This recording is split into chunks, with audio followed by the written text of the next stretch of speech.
NSIT, a place to imagine, invent and inspire. NSIT, Amhara, Bihta, Patna. नमस्कार, city post के इस खास पेशकश में आपका स्वागत है। मैं हूं श्रीकांत प्रत्युष। आपको पता है कि कल देश का बजट सामने आएगा, यानी सदन में पेश होगा और ये बजट काफ़ी मायने रखता है। वैसे भी किसी भी देश या राज्य का बजट उस देश और राज्य की जनता के लिए काफ़ी मायने रखता है, क्योंकि उस बजट के जरिए हम समझ जाते हैं कि सरकार का ध्यान किस ओर है, किस सेक्टर पर सरकार कितना ध्यान दे रही है और सरकार की अगली रणनीति क्या है, क्या योजना है। तो अब ज़्यादा इंतजार नहीं करना है। 5 तारीख यानी कल भारत सरकार का बजट पेश होगा और फौरन ही उसके बाद विश्लेषण भी होने लगेंगे खबरिया चैनलों पर। लेकिन देश की माली हालात के मद्देनज़र इस साल सरकार के सामने बड़ी बड़ी चुनौतियां हैं, इसलिए उम्मीद है कि बजट ज़्यादा जटिल होगा। 5 जुलाई को पेश होना है, यानी कल ही होना है। और अब देखना यह है कि इस बजट में क्या खास चीज़ें रहती हैं, क्योंकि मैंने जैसा कि कहा कि विश्लेषकों को इसे समझने में बहुत माथापच्ची करनी पड़ेगी, क्योंकि बजट बहुत पेचीदा होगा। देश की मौजूदा सूरत हाल में बजट में क्या क्या ज़्यादा ज़रूरी था और सरकार ने किस काम को ज़्यादा ज़रूरी माना, ये पता चलेगा। कोई सरकार कहती कुछ भी रहे, लेकिन वह करती क्या है, इसका पता बजट से ही चलता है। माली हालात का दबाव सबसे ज़्यादा है इस समय। अपनी माली हालात भारी चिंता में डाले हुए हैं। आर्थिक वृद्धि दर के लक्ष्य हासिल करने में काफ़ी परेशानी आई है। बैंक एनपीए की समस्या में फंसे हुए हैं। हालांकि आर्थिक सर्वेक्षण की जो रिपोर्ट आई है उसमें दिखाया गया है कि सब कुछ ठीक हो रहा है, यानी सब कुछ अच्छा है, गुड फील कराने की कोशिश की जा रही है। लेकिन सरकार पर कर्ज का बोझ बढ़ता जा रहा है, ये बात किसी से छिपी हुई नहीं है। रोजगार और काम धंधे कम होते जा रहे हैं, किसान गरीब होते जा रहे हैं। जरूरी कामों पर खर्च के लिए सरकार को पर्याप्त मात्रा में राजस्व बढ़ाने में परेशानी हो रही है। दरअसल टैक्स वसूलने से खाते पीते तबके वाली संपन्न जनता और उद्योग व्यापार वाले तबके के नाराज होने का खतरा भी बना रहता है। हालांकि लोकतांत्रिक बजट का मकसद यही होता है कि सरकार सबको समान स्तर पर लाने की कोशिश करती रहे, अमीरों से पैसा लेती रहे और गरीबों को देती रहे। लोकप्रियता बनाए रखने के लिए सरकारें खाते पीते तबके से टैक्स वसूल कर राजस्व बढ़ाने से बचती है। हालांकि 4 साल पहले एक झटके में तेल यानी डीजल पेट्रोल पर भारी टैक्स सरकार ने बढ़ा दिया था और अपने खजाने को भरने की कोशिश की थी और भर भी लिया था। काफ़ी हद तक कामयाबी भी मिली थी और ये इंतजाम इसलिए भी हो पाया था क्योंकि इत्तेफाक से विश्व बाजार में कच्चे तेल के दाम गिरकर 1/4 रह गए थे। सो सरकार ने इसका फ़ायदा उपभोक्ताओं को देने की बजाय तेल पर टैक्स बढ़ाकर अपना राजस्व बढ़ा लिया था। लेकिन अब वैसा मौका तो है नहीं। जनता को तेल की महंगाई से राहत नहीं दी थी सरकार ने। आज तक यह टैक्स इतना भारी भरकम बना हुआ है, इसलिए इस अप्रत्यक्ष कर से और ज़्यादा पैसा इकट्ठा करने की गुंजाइश भी अब नहीं है। यानी अब तेल का दाम बढ़ाकर अब ज़्यादा पैसा नहीं कमा सकते, तो पैसा आएगा कैसे? अभी कुछ महीने पहले ही, यानी आम चुनाव से पहले, मध्यम वर्ग को इनकम टैक्स में राहत के लिए कर सीमा 2.5 लाख से बढ़ाकर 5 लाख रुपया कर दी गई थी। चुनाव जीतने के फौरन बाद अब सरकार के लिए इतनी जल्दी फिर से इनकम टैक्स बढ़ाना जोखिम का काम है। इसी तरह चुनावी दौर में कई चीज़ों पर जीएसटी घटाने के इरादे कई बार जताए जा चुके हैं, इसलिए जीएसटी से राजस्व बढ़ाने में परेशानी होगी। इतना ही नहीं, पिछले साल जीएसटी से राजस्व का लक्ष्य हासिल होता नहीं दिख रहा है, इसलिए नए बजट में जीएसटी से ज़्यादा राजस्व का बड़ा लक्ष्य भी नहीं बनाया जा सकता है। फिर भी कहीं न कहीं से सरकारी खजाने में पैसा तो लाना ही पड़ेगा। सरकारी खजानों में या सरकारी कारखानों और उद्यम परिसरों को बेचकर कुछ पैसा खजाने में लाया जा सकता है, जैसा कि मीडिया में इस तरह की रिपोर्ट चल रही हैं। लेकिन सबको पता है कि NDA 1 के दौरान ऐसी कोशिशों का नतीजा क्या हुआ था। सरकार की बदनामी हुई थी और कुछ आया भी नहीं था। सरकारी खर्च घटाने के चक्कर में पिछले साल शिक्षा और स्वास्थ्य जैसे कुछ जरूरी मदों की अनदेखी कर दी गई थी। आप जानते हैं कि किसी भी देश या राज्य की तरक्की वहाँ की शिक्षा व्यवस्था और स्वास्थ्य व्यवस्था पर ही निर्भर करती है। अगर सरकार अपने देश या राज्य की जनता को बेहतर शिक्षा की व्यवस्था दे दे, बेहतर स्वास्थ्य की व्यवस्था दे दे, तो जनता खुद पढ़ लिख कर अपने पैरों पर खड़ी हो जाएगी, यानी आगे बढ़ जाएगी और राज्य भी आगे बढ़ जाएगा। लेकिन यहाँ तो शिक्षा स्वास्थ्य के बजट में ही कटौती की गई है। मीडिया ने भी उस कटौती पर चुप्पी साध ली थी, लेकिन इस बार जब आम चुनाव खत्म हो चुका है। देखना है, दिलचस्प होगा कि इस बार सरकार को लेकर मीडिया का क्या रुख रहता है। क्या चुनाव के पहले जिस तरह से मीडिया ने मोदी सरकार की कमी खामियों पर चुप्पी साध ली थी, चुनाव के बाद भी वही उसका रुख रहेगा, ये देखने वाली बात होगी। सरकार के चुनावी वादों की फहरिस्त बहुत लंबी है, इसे गिनाना बहुत लंबा काम हो जाएगा, लेकिन मोटा अनुमान है कि अगले 5 साल में इन वादों को पूरा करने का न्यूनतम खर्च 80 लाख करोड़ रुपए बैठेगा। यानी सरकार को हर साल अलग से कम 15 लाख करोड़ की जरूरत होगी। खजाने में 15 लाख करोड़ बढ़ाने की कोई गुंजाइश फिलहाल तो नहीं दिख रही है। अब देखिए सरकार कैसे बढ़ाती है। इस साल के बजट का आकार 5 लाख करोड़ से ज़्यादा बढ़ता नहीं दिख रहा है। बजट का आकार अधिकतम 30 लाख करोड़ के लपेटे में रहने का अनुमान है। पिछले बजट का आकार 23,99,000 करोड़ यानी 24,00,000 करोड़ रुपए का ही बन पाया था। उससे पिछले साल बजट का आकार 21,46,000 करोड़ था। बजट आकार 2.5 लाख करोड़ ही बढ़ पाया था। बहरहाल इस बार बढ़ने वाले अनुमानित 5 लाख करोड़ के राजस्व से ही सारे काम काज निपटाते हुए सरकार को अपनी बखूबी दिखाना है। इसी थोड़ी सी रकम में से फौज के लिए भी विदेशी लड़ाकू विमानों की खरीद भी करनी है और फौज के दूसरे साजो सामान के उपकरण भी खरीदने हैं।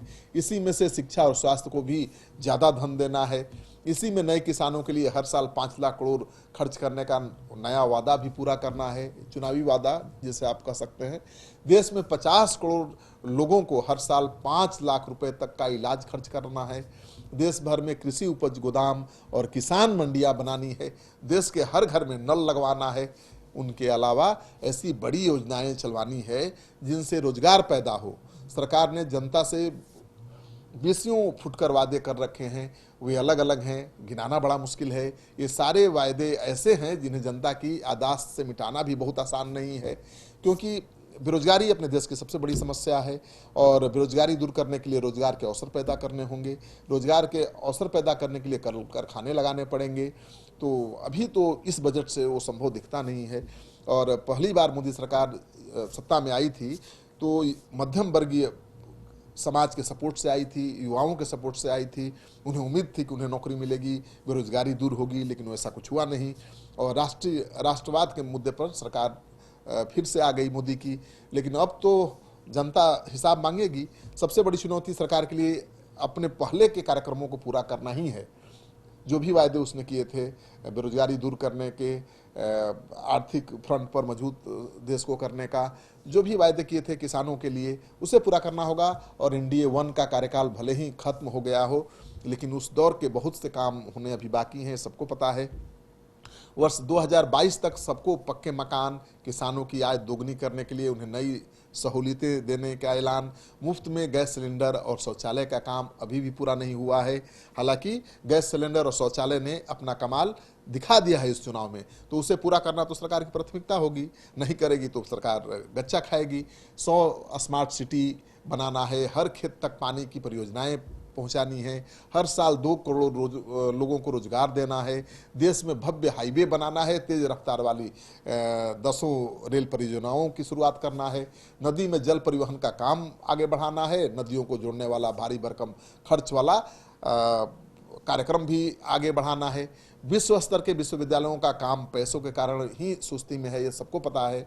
एम्स जैसे कई चिकित्सा संस्थानों का काम पैसों की कमी से सुस्त पड़ा है। ये सब ऐसे काम हैं जिन्हें किसी भी सूरत में रोका नहीं जा सकता, छोड़ा नहीं जा सकता।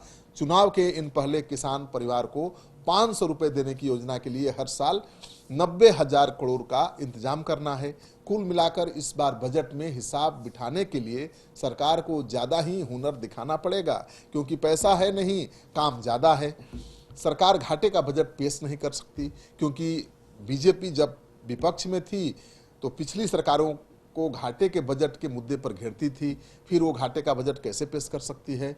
बहरहाल मौजूदा सरकार अपने पुराने तर्कों को समेटकर घाटे के बजट के फायदे कतई नहीं गिना सकती। देश की हर व्यवस्था न्यूनतम खर्चे से काम चला रही है, ये सबको पता है। खर्चा और कम नहीं हो सकता। पिछले बजटों में जो मद थे और उनमें जितना खर्च किया गया था उससे कम करना बिल्कुल असंभव है। अब सरकार चतुराई से एक मद का पैसा घटाकर दूसरे में बढ़ाकर दिखा सकती है, लेकिन इसके लिए भी बजट दस्तावेज में भाषा की चतुराई दिखानी पड़ेगी ताकि जनता समझ न सके। आखिर अपना देश कोई 200 लाख करोड़ की अर्थव्यवस्था का देश है, इसलिए दिखावे के लिए एक दो नए कामों का ऐलान भी करना पड़ेगा, नए नए प्रोजेक्ट भी लाने पड़ेंगे। खेती किसानी, स्वास्थ्य, शिक्षा, कानून व्यवस्था और सीमा पर सुरक्षा हर देश के लिए हमेशा अहम मुद्दा होता रहा है, लेकिन मौजूदा रुझान पर गौर करें तो इस समय सरकार की प्राथमिकता में राष्ट्र सुरक्षा सबसे ऊपर दिखती है, क्योंकि इसी राष्ट्र सुरक्षा के मुद्दे पर मोदी सरकार सत्ता में आई है। इसलिए राष्ट्रहित में रक्षा खर्च जहां का तहां बनाए रखना भी बड़ा मुश्किल काम है। अगर मुझे लगता है कि उसे बढ़ाने की ज़्यादा संभावना है। पिछले 2-3 साल में फौज के लिए साजो सामान खरीदने की जरूरत सफलतापूर्वक साबित की जा चुकी है। जनता के दिलो दिमाग में राष्ट्रीय अस्मिता, राष्ट्रीय गर्व, राष्ट्रीय सुरक्षा, राष्ट्रीय हित जैसे नारे इस समय भी गूंज रहे हैं। इसलिए एक अटकल लगाई जा सकती है कि सरकार तर्क दे सकती है कि राष्ट्र हित में जनता को दूसरी जरूरतों को भूलना पड़ेगा, स्थगित करना पड़ेगा। इस समय राष्ट्र पर जल प्रबंधन संकट, भयावह बेरोजगारी और किसानों की बदहाली जैसी राष्ट्रीय विपदाएं हैं। ये तीनों मुद्दे राष्ट्र की आपातकालीन मांग हैं। इनसे निपटने के लिए बहुत धन चाहिए। 3 साल पहले तक रेल बजट अलग से पेश हुआ करता था। नई सरकार आई और उसने सन 2016 में यह चलन बंद कर दिया। रेल बजट को आम बजट में ही मिलाकर पेश कर दिया गया। नतीजा ये हुआ कि रेल बजट पर ज़्यादा खर्च की गुंजाइश कम हो गई, जबकि यह आज भी सबसे बड़ा सरकारी उद्यम है। रेलवे से देश की 136 करोड़ की आबादी की रोजमर्रा की जिंदगी जुड़ी हुई है। आज भी वह विश्व की सबसे बड़ी सरकारी यातायात प्रणाली है। कल्याणकारी राज्य की संकल्पना में भारतीय रेल प्रणाली जन कल्याणकारी तो है ही, सरकार को उससे अच्छी खासी आमदनी भी होती है। तभी तो कहा जाता है कि अगर ईमानदारी से रेलवे में काम किया जाए तो जो लोहे की पटरियां हैं सोने की बन सकती हैं। लेकिन क्या हालत है रेलवे का, आपको भी पता है कि लोहा की पटरी भी बचने वाली नहीं है, सोने की तो बात दूर। रेलवे के पास खूब जमीन है और अकूत संसाधन भी है, रोजगार पैदा करने की अभूतपूर्व क्षमता भी है। हो सकता है देश के मौजूदा माली हालात में रेलवे के बारे में कुछ नया सुनने को मिले। फिलहाल हकीकत का तो कुछ पता नहीं, इंतजार करिए, कल बजट आएगा तब पता चलेगा। लेकिन उसके पहले रेलवे के मामले में बीच बीच में यह सुगबुगाहट सुनने को जरूर मिलती है कि सरकारी उद्यम में निजी भागीदारी बढ़ाने का इरादा सरकार बना सकती है। बहरहाल इस बजट में यह देखा जाएगा कि ट्रेनों की सुरक्षा, ट्रेनों की लेट लतीफ़ी और खान पान व्यवस्था सुधारने के लिए क्या ऐलान होते हैं और इन कामों पर कितना खर्च बढ़ता है। तो खर्च बढ़ने की गुंजाइश ज़्यादा है और आमदनी बढ़ाने की गुंजाइश बिल्कुल नहीं के बराबर है। तो ऐसे में मोदी सरकार किस भाषा के जरिए जो जनता है उसको समझाएगी और इधर का बजट उधर करके ये दिखाएगी कि हमने बजट बढ़ा दिया है, हमने पिछले साल से ज़्यादा काम करने का संकल्प लिया है और इसको पिछले साल से बेहतर ढंग से पूरा भी करेंगे। तो इंतजार करिए, आप भी, हम भी इंतजार कर रहे हैं। कल बजट पेश होगा, उसके बाद हम सीधे आपके पास आएंगे और आपकी प्रतिक्रिया भी लेंगे। ये हमारी राय थी। अगर आपको अच्छी लगे ये राय तो दोस्तों के साथ इस वीडियो को खूब शेयर करिए। अगर आपने अब तक हमारा चैनल सब्सक्राइब नहीं किया जरूर कर लीजिए। आपका सहयोग समर्थन हमारे लिए बहुत ज़रूरी है, वो मिल भी रहा है, उसके लिए बहुत बहुत आभार। नमस्कार। यहाँ पड़ती है भविष्य की मजबूत नींव, हम मिलकर बनाते हैं बेहतर कल। गोपाल नारायण सिंह यूनिवर्सिटी, आपके बेहतर कल के लिए। क्या आप जानते हैं कि घर बैठे आप अपनी स्वास्थ्य समस्याओं का सलूशन पा सकते हैं सॉफ्टकेयर मोबाइल ऐप के द्वारा। अधिक जानकारी के लिए आप संपर्क कर सकते हैं। हमारे फोन नंबर्स हैं 9472981111, 9472982222। Softcare app, solution at your finger tips.